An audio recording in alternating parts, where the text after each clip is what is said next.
जाति का विनाश, एनिहिलेशन ऑफ कास्ट, ये एक ऐसा भाषण जो कभी दिया नहीं गया और लेकिन इसकी सबसे ज़्यादा चर्चा आज है और दिन प्रतिदिन इसकी चर्चा बढ़ती जा रही है, इसकी मांग बढ़ती जा रही है। कहते तो यह है कि मानवर काशीराम इस भाषण को एक बार पढ़ा तो उन्होंने अपनी नौकरी छोड़ दी और बाबा साहब डॉक्टर भीमराव अंबेडकर के मिशन को आगे बढ़ाने का संकल्प लिया। इस पुस्तक में मतलब इस भाषण में ऐसा क्या था कि उसे उस भाषण को देने नहीं दिया गया अथवा बाबा साहब ने भाषण दिया नहीं, ये समझना पड़ेगा। यदि बाबा साहब को भाषण देना नहीं था तो इस भाषण को तैयार ही क्यों किया। अब सवाल ये होता है कि बाबा साहब को भाषण नहीं देना था तो तैयार क्यों किया। इसका तात्पर्य है, इसका मतलब है कि बाबा साहब डॉक्टर भीमराव अंबेडकर भाषण देना चाहते थे लेकिन उन्हें भाषण किसी कारणवश से देने से रोका गया। अब वो कारण क्या हो सकते हैं ये आपको पता चलेगा धीरे धीरे जैसे जैसे इसके एपिसोड होंगे।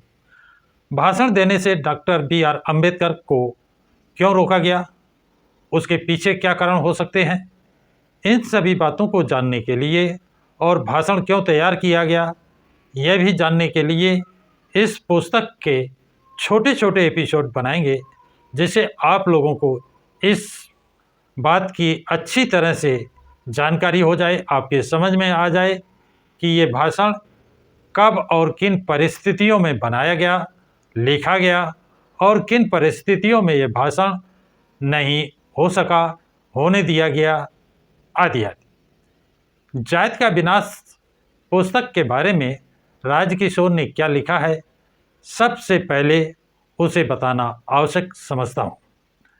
वो किताब भी आपको दिखा दें, ये किताब है जिसमें जाति का विनाश आप ये देख रहे हैं और ये बहुत चर्चित बाबा साहब का भाषण है। तो डॉक्टर B.R. अंबेडकर की कृतियों में एनिहिलेशन ऑफ कास्ट का विशेष स्थान है। वस्तुतः जाति व्यवस्था से संघर्ष करने वालों के हाथ में यह दुर्दम्य औजार है, बहुत बड़ा औजार है। मूल रूप से यह पुस्तक नहीं एक व्याख्यान है, यानी ये पुस्तक नहीं लिखी थी बाबा साहब ने, एक व्याख्यान है जिसे जात पात तोड़क मंडल लाहौर के वार्षिक अधिवेशन कबोनदा 1936 के अध्यक्ष पद से संबोधन के लिए डॉक्टर अंबेडकर ने तैयार किया था। इसका लाभ डॉक्टर अंबेडकर को अध्यक्ष नियुक्त किया गया था, उस अधिवेशन का अध्यक्ष बनाया गया था और उनको ये भाषण ऐसे अध्यक्ष देना था।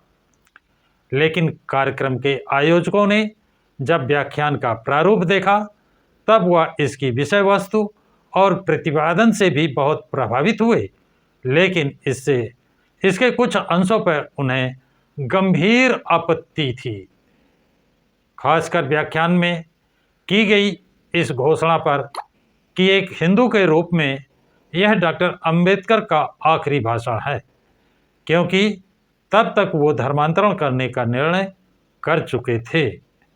आयोजकों ने व्याख्यान के कुछ अंश को हटा देने का अनुरोध किया, लेकिन डॉक्टर अंबेडकर ने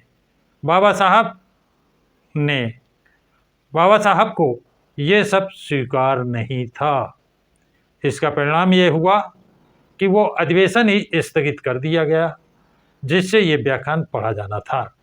कौन सा, जिसमें ये व्याख्यान यानी लाहौर का अधिवेशन स्थगित अनिश्चित काल के लिए कर दिया गया। तब डॉक्टर अंबेडकर ने इन सभी तथ्यों के साथ इस पुस्तिका के रूप में छपवाया। पहले संस्करण की कीमत जानकर आप दंग रह जाएंगे, मात्र 8 आने थी, यानी 1936 में इसकी जब ये बनाया गया है, छपवाई गई पहला संस्करण, तो उसकी कीमत मात्र 8 आने थी। पुस्तक इतनी शक्तिशाली थी कि इसने गांधी का भी ध्यान खींचा। गांधी ने अपने पत्र हरिजन में इस पुस्तक पर 2 टिप्पणियां लिखी हैं। पहली टिप्पणी में उन्होंने लिखा, कोई भी सुधारक इस व्याख्यान की अपेक्षा नहीं कर सकता। जो रूढ़िवादी हैं इसे पढ़कर लाभान्वित होंगे, इसका मतलब ये नहीं कि व्याख्यान में आपत्ति करने योग्य कुछ नहीं है। इसे सिर्फ इसलिए पढ़ना चाहिए कि इस पर गंभीर आपत्ति की जा सकती है। डॉक्टर अंबेडकर हिंदुत्व के लिए एक चुनौती हैं। ये स्वीकार करते हैं कि डॉक्टर अंबेडकर हिंदुत्व के लिए एक चुनौती है। कैसे? इसका जवाब सारा डॉक्टर अंबेडकर देते हैं। इसके जवाब में डॉक्टर अंबेडकर ने एक लंबा जवाब लिखा, जिसमें सिद्ध किया था कि गांधी जी के विचार कितने पोंगापंथी और तर्क विरुद्ध हैं। किन शब्दों का प्रयोग किया है कि गांधी जी के विचार कितने पोंगापंथी और तर्क विरुद्ध हैं। तर्क संगत नहीं है, तर्क विरुद्ध हैं, कुतर्क जिसे कहते हैं। निष्कर्ष के रूप में उन्होंने लिखा, मेरी राय में हिंदू समाज को एक नैतिक पुनरुत्थान की जरूरत है, जैसे स्थगित करना खतरनाक है। कितनी बड़ी बात बाबा साहब ने लिखी है कि मेरी राय में हिंदू समाज को एक नैतिक पुनरुत्थान की जरूरत है।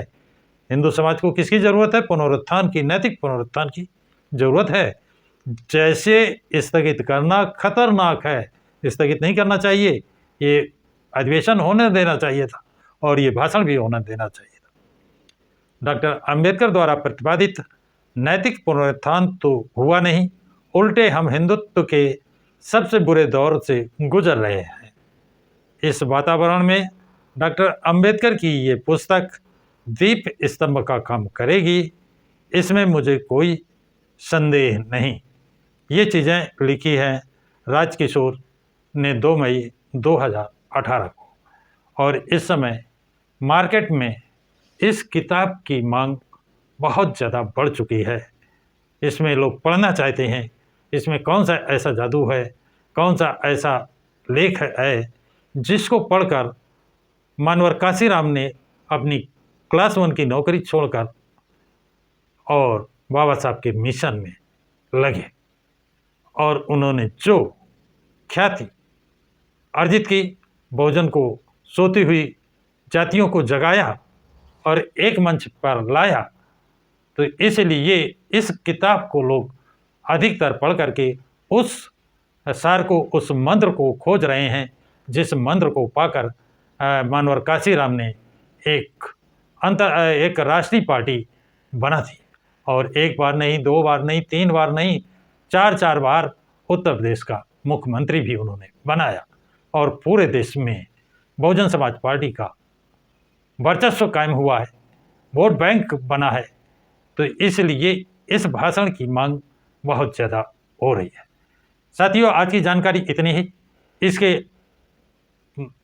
छोटे छोटे एपिसोड बनाकर मैं डालूँगा डेली, या समय मिलने पर, हो सकता है कभी नागा भी हो, जिससे आप लोग इस गंभीरता को समझ सकें। बहुत लोगों के पास ये पुस्तक नहीं होगी, बहुत लोगों के पास पुस्तक होगी तो पढ़ने का मौका नहीं होगा, और जिन लोगों ने पढ़ा है उनके लिए भी अच्छा होगा, और जिन लोगों ने नहीं पढ़ा है उनके लिए, और जिनके पास किताब ही नहीं है उनके लिए और अच्छा होगा। कम से कम इसमें बाबा साहब ने क्या तर्क दिए हैं, क्या लिखा है, क्यों ये भाषण नहीं देने दिया गया, क्यों वो सभा 1936 में लाहौर का सभा अधिवेशन स्थगित कर दिया गया जो आज तक नहीं हुआ है। तो ऐसी कौन सी ताकत थी, कौन सी चीज़ इसमें लिखी है, ये जानना सबके लिए आवश्यक है। तो साथियों, आज की जानकारी इतनी ही। ये जानकारी और आगे जानने के लिए ये प्रकाश की राह चैनल को देखें। इसमें विनाश, जाति का विनाश नामक शीर्षक पर ये एपिसोड उपलब्ध होंगे। तो साथियों, जानकारी आप लोगों को कैसी लगी है, अपनी राय कमेंट्स बॉक्स में ज़रूर लिखें। क्या इस एपिसोड इस पर चालू किए जाएं, ना चालू किए जाएं, चालू किए जाएं तो क्या सलाह है, क्या इसमें सुधार और किया जाए, ये भी लिखें। तथा इस वीडियो को अधिक से अधिक लाइक और शेयर करें। प्रकाश की राह चैनल को सब्सक्राइब करें।